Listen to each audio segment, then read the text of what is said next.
If you're looking to overclock your computer to show you more frames per second, there's tons of channels on YouTube that can show you how to do that, and I'm one of them.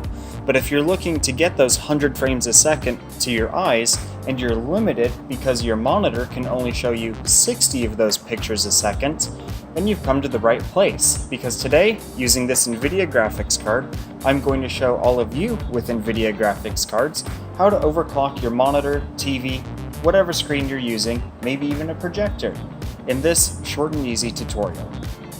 The first thing you need to do is either right-click on the Nvidia logo in the bottom right corner, or right-click on your desktop background and open up Nvidia Control Panel. In the display section on the left, click on the blue link for Change Resolution. Underneath all the listed resolutions is a button labeled Customize. Click it. Put a check in the box that says Enable Resolutions Not Supported for the display, and now choose Create Custom Resolution. Here you can change resolution, refresh rate, and all that good stuff. Just stick with adjusting the refresh rate and leave it set to progressive if that's the default. Once you click Test, it will temporarily apply that resolution and refresh rate, and if your screen has any errors, just don't click anything or click on No to let it revert back to a safe setting. But if you are happy with the result, go ahead and click on Yes.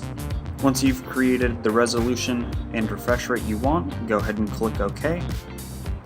And then up at the top of the list of resolutions, we have our custom resolution, and from selecting that, then we can choose the refresh rate we want.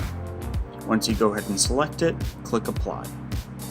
So that should be enough to get you started overclocking with your Nvidia graphics card. If you're not sure how far you should or could push your monitor or TV, then I have a couple of videos where I test a whole bunch of different cheap monitors, and I even test a couple TVs to see how far they'll go.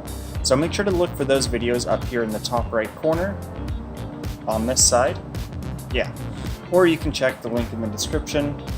As well as checking out some of those videos, you should check out my future videos that haven't come out yet, you hipster you, by being subscribed to this channel.